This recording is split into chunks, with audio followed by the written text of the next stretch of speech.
C'était-tu épique comme Die Hard? John Moxley qui prend le contrôle de la superstation de TBS! Moxley a pas pris le contrôle de rien. Il est arrivé en frappant un jobber. Il a demandé à un caméraman d'aller sur le ring. Puis il a fait une promo moyenne. On s'est fait clickbait, je pense. Yippee-ki-yay?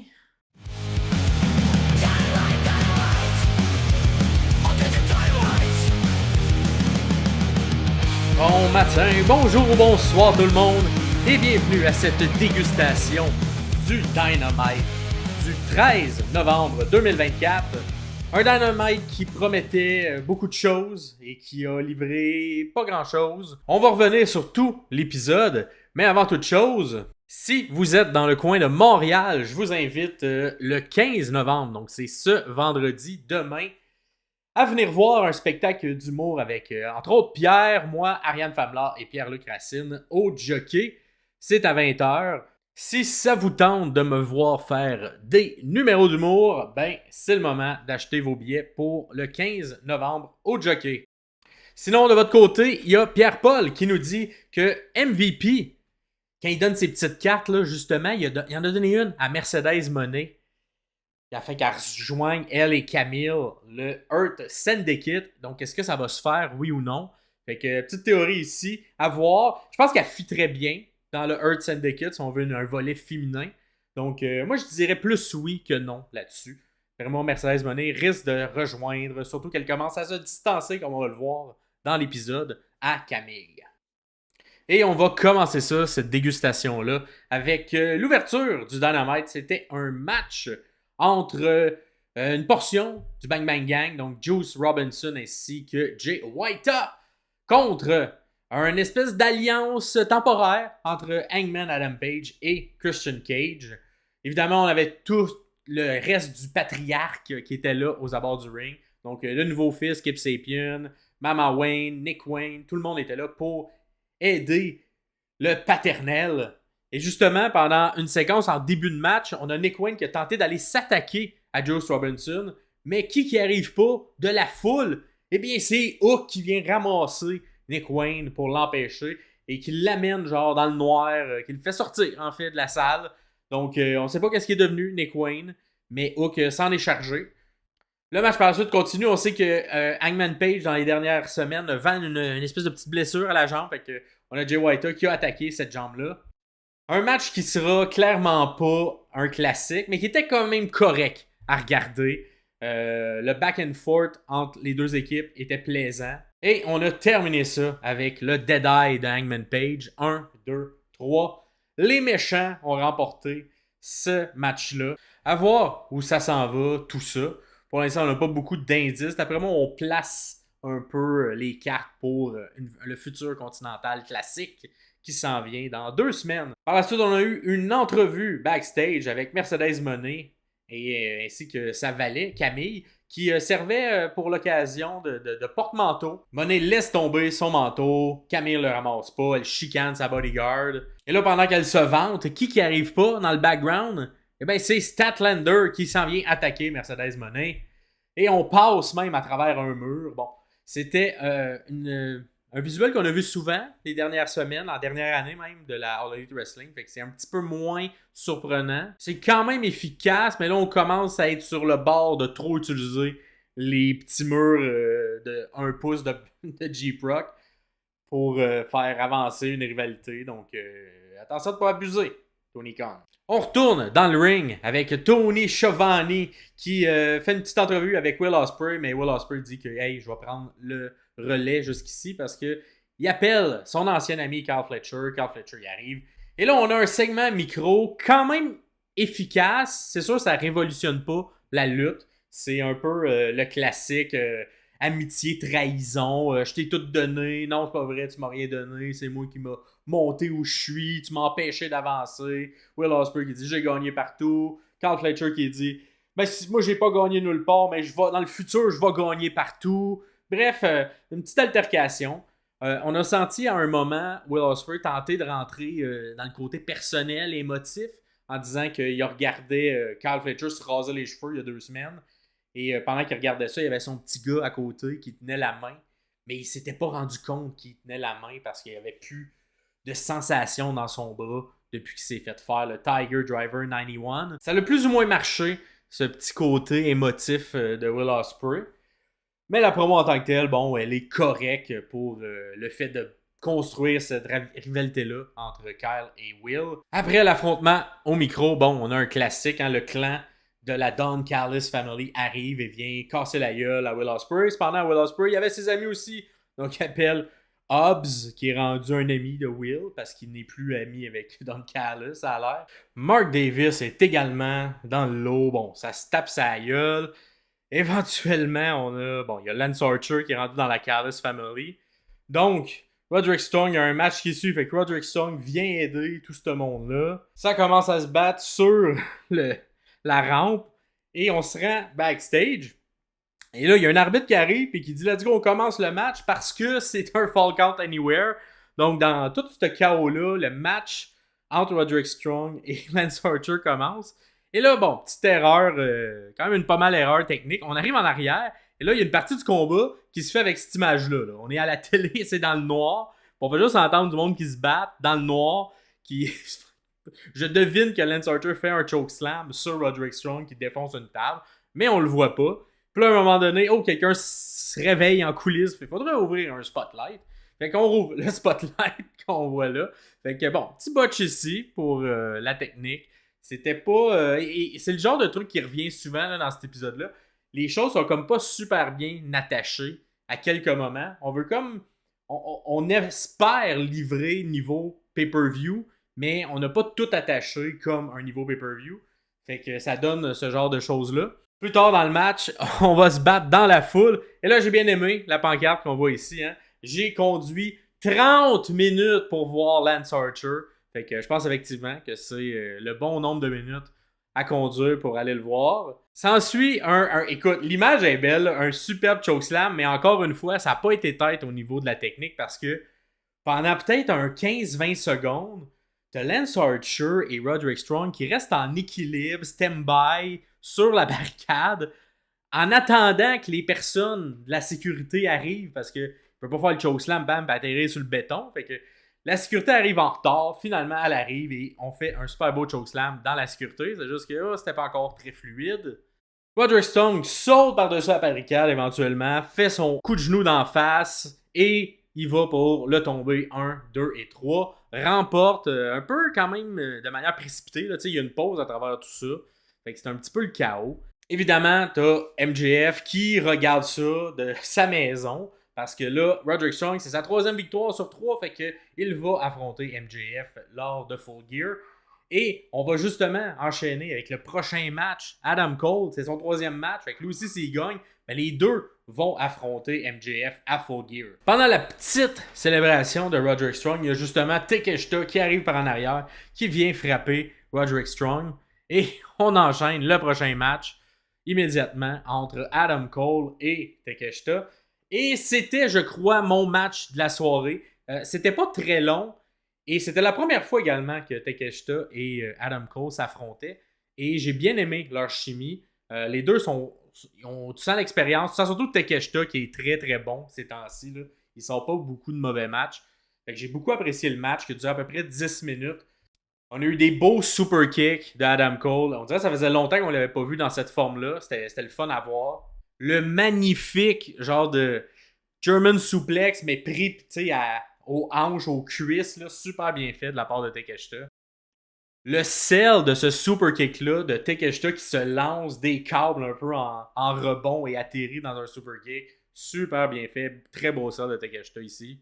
Et vers la fin, il s'en va comme fouiller en dessous du ring et il trouve la bague de MJF. Hein. Cette bague-là, elle avait été remise la semaine dernière à Don Callis par MJF, qui demandait essentiellement avec de l'argent de s'occuper du cas d'Adam Cole et de Roderick Strong. Fait que Takeshita retourne dans le ring, il fait un coup de poing en face avec le Dynamite Diamond Ring et il remporte le match au grand plaisir de MJF qui est chez lui.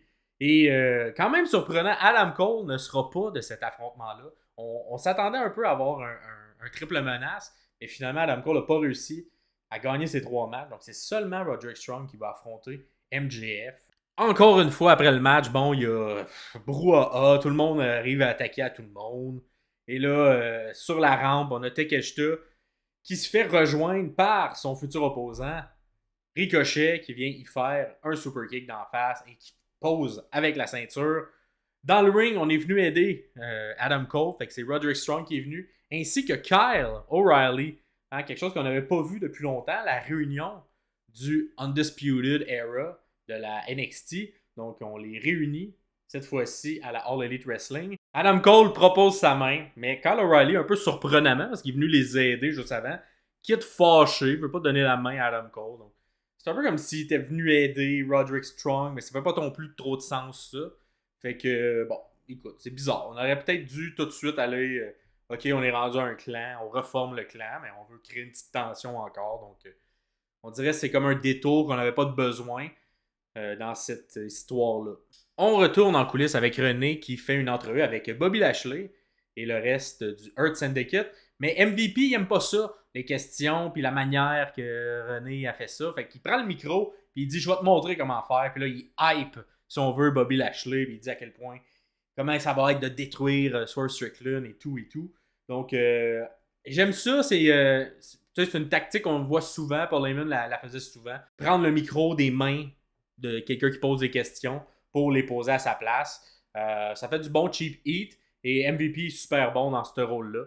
Bobby Lashley également, la réponse est efficace, donc une belle promo si on veut backstage. S'ensuit ce qu'on nous avait teasé, hein, fait que, écoute, le fait que Jon Moxley allait prendre le contrôle de la super station de TBS au complet. Écoute, on vendait ça comme si c'était gros, gros, gros. Finalement, c'était la même affaire que les autres semaines. Il arrive dans son pick-up avec la valise. On casse la gueule à un jobber en rentrant. On vient faire une promo en disant que c'est maintenant nous qui avons le pouvoir. Mais on sait pas le pouvoir de qui. On sait pas pourquoi ils ont le pouvoir tant que ça. Et là, t'as Orange Cassidy qui vient répondre à ça, qui dit qu'il va sauver tout le monde, mais il est pas très incarné, là, si on veut, dans son désir ou dans sa manière d'être un babyface puis de prendre la compagnie sur ses épaules pour faire ça. Donc, pas la meilleure des promos. Et comme on nous avait teasé quand même un gros segment de prendre en contrôle une station télé, que ça se termine comme ça, c'est un peu bizarre, puis très clickbait de la part de Tony Khan. Fait que, écoute, je sais pas pourquoi on a fait ça. J'ai pas apprécié tant que ça, cette promo-là. Et je pense que je l'ai pas aimé parce qu'on nous a fait un clickbait avant. Mais même s'il n'y avait pas eu le clickbait, je pense pas que c'est une très bonne promo de part et d'autre. On n'apprend pas grand-chose. À la fin de cette promo-là, bon, le reste de la conglomération arrive, veut attaquer les Death Riders. Death Riders se sauve, mais là, lorsqu'il arrive proche de la rampe en dessous, qu'est-ce qu'on voit pas? On voit comme un petit monsieur avec un masque mauve qui monte au-dessus de l'entrée et qui saute sur tout le monde du Death Rider. Et c'est Darby Allin, qui est peut-être justement la vraie personne autour de qui l'histoire tourne, même si Orange Cassidy qui a son match de championnat à Full Gear. Fait que Darby se met à attaquer Claudio Castagnoli. Bon, on essaie de se sauver en pick-up par la suite. Cependant, Darby les rattrape. On a Claudio qui est obligé de sortir pour aller casser la gueule à Darby Allin. Et là, gros swing de la part de Claudio sur Darby. Écoute, c'est du béton autour. C'est quand même dangereux. Puis là, il swing ça comme s'il n'y avait pas de lendemain. C'est déjà un mouvement dangereux à faire dans le ring. Là. Imagine, c'est du béton autour. Il y a des trucs de métal. Et là, justement, Claudio swing Darby dans la porte de garage. Écoute, ça rentrait au pas, ça lookait. Et il se sauve en courant, part dans le pick-up avec Wheeler Yuta qui arrive en dernière minute. Et là, on voit le reste de la conglomération qui vient voir comment va Darby Allin. Fait que, écoute, ce spot-là de Darby qui se fait faire un swing dans une porte de garage, c'est impressionnant. Le reste, écoute, c'est très oubliable. Petite promo par la suite de la part du Learning Tree. Écoute, c'est une promo coulisses, donc un peu un classique avec Jericho, là, un Big Bill qui rappelle ses catchphrases.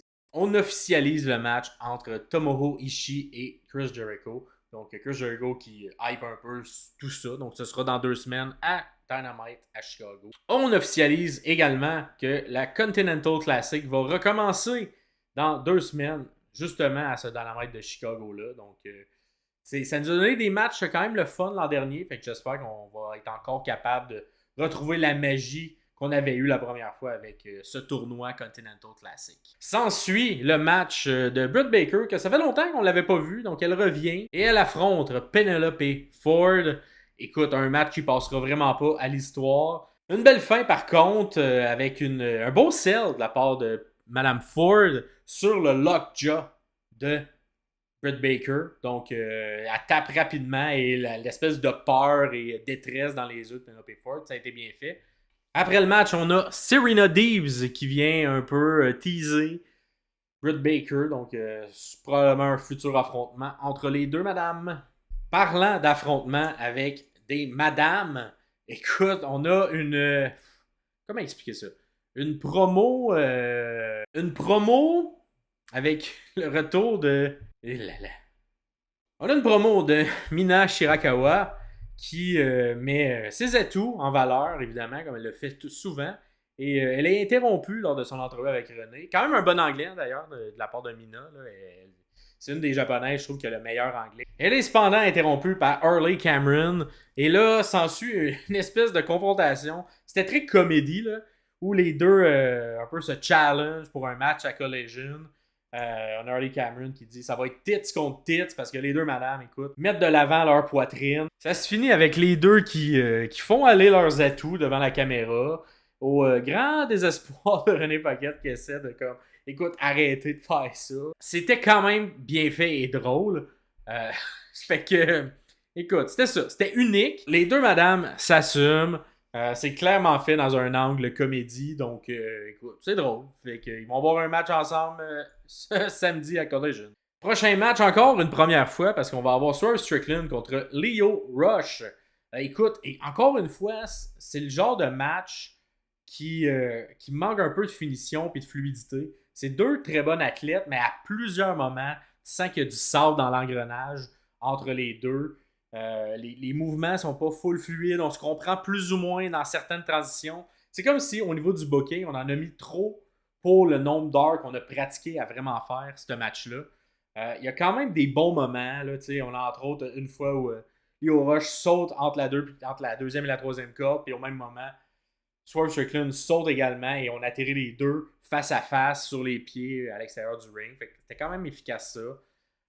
Pour le reste, écoute, on a tenté beaucoup de choses. On les a quand même réussi, mais on les a tout le temps réussi avec un peu de difficulté. J'ai de la misère à vous conseiller d'aller regarder ce match-là. C'était comme plus beau sur papier puis sur photo que comment c'était quand tu le regardes pour vrai. Ça se termine avec une victoire pas trop surprenante de Swerve Strickland qui applique son Big Pressure. Quand même bien fait, mais encore une fois, on a eu de la misère à l'appliquer avant qu'on tourne la rotation de Lio Rush.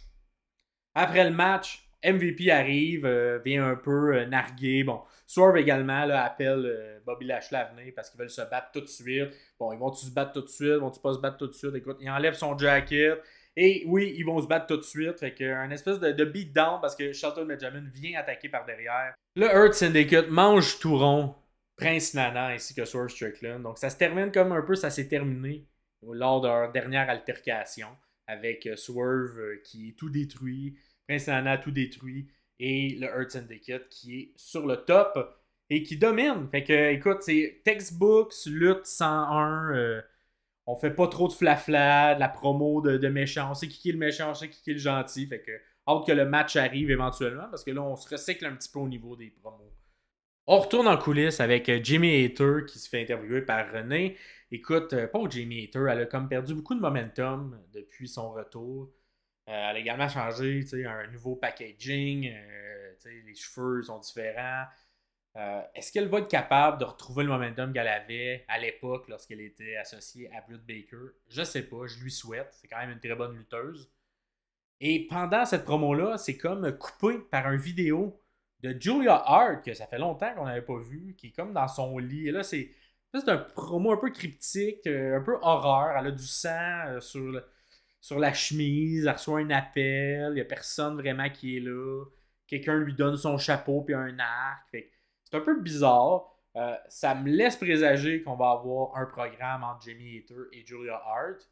Mais j'ai pas trop compris le vidéo de Julia Hart là, pour son retour. Qu'est-ce que ça veut dire? Qu'est-ce que ça va nous amener? Aucune idée. On retourne dans le ring avec le main event, un match par équipe de qualification pour éventuellement se rendre au match pour la ceinture, qui sera un Fatal 4-Way entre 4 équipes pour la ceinture de Private Party, qui s'est, pour l'occasion, fait une petite loge privée entre les deux entrées. Donc, ils vont garder le match de là. Et c'est quand même un match qui, sur papier, me tentait beaucoup. Et ça a quand même été bon, mais peut-être pas au point où j'aurais espéré. C'est le House of Black qui affronte FTR. Les matchs de FTR à la All Elite Wrestling sont souvent les meilleurs côté, justement, respecter les règles qu'est un match tag team. Cependant, vers la fin du match, on a encore eu ce qu'on a souvent à la All Elite Wrestling, fait que des gens qui sont illégaux dans le ring, bon, une arbitre qui intervient pas, on laisse ça aller. Fait que c'est sûr, ça vient encore jouer sur à quel point j'apprécie plus ou moins ce type de match-là.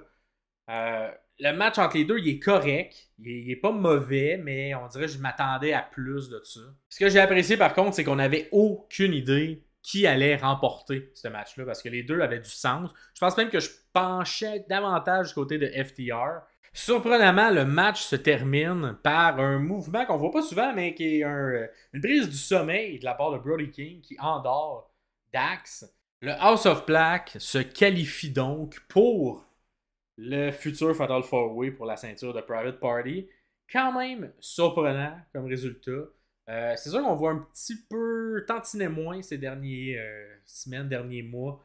FTR sont un peu plus relégués à Collision avec les Outrunners. Donc, hâte de voir ça s'en va vers où. Parce que les Outrunners également se sont qualifiés au match Fatal 4-Way. Donc, j'avais l'impression vraiment que tous les chemins menaient vers FTR qui remportait. Mais non, c'est House of Black qui va faire partie de ce match à 4 équipes pour les ceintures. C'est ce qui complète ce Dynamite qui n'a pas été le meilleur. Autant dans les autres pay-per-views de la All Elite Wrestling, on commençait à construire les histoires 2 semaines avant le pay-per-view. Là, ça fait déjà un petit bout qu'on les construit, mais c'est comme si on manque de jus dans le crayon, comme si on n'a pas une équipe de scripteurs qui est capable de mettre des rebondissements ou de faire avancer petit peu par petit peu les différentes histoires qu'ils ont sur la carte. Donc, tout est au même niveau, tout reste pareil. Fait que les promos, on a senti que c'était très stagnant. La seule qui a avancé, c'est celle d'Adam Cole, Roderick Strong et MJF, où, un peu surprenamment, Adam Cole ne se qualifie pas pour le match et ça va être Roderick Strong contre MJF seulement. Donc, à voir si le Go Home Show de la semaine prochaine sera meilleur que celui-là. Mais ça m'a un petit peu déçu quand même comme Dynamite. On prend plus de temps pour écrire ces temps-ci, mais on n'écrit pas de la bonne manière. Dites-moi si vous êtes d'accord avec mon analyse. Vous pouvez écrire dans les commentaires qu'est-ce que vous avez trouvé qui était bon ou moins bon de ce show-là. Si vous êtes rendu jusqu'ici, merci de faire un like à la vidéo, c'est toujours apprécié. Et c'était Max Perriard pour les sommeliers de la lutte. Ciao, ciao! Abonne-toi, les sommeliers c'est l'endroit pour la lutte et ses moments forts. 2 fois semaine c'est notre accord.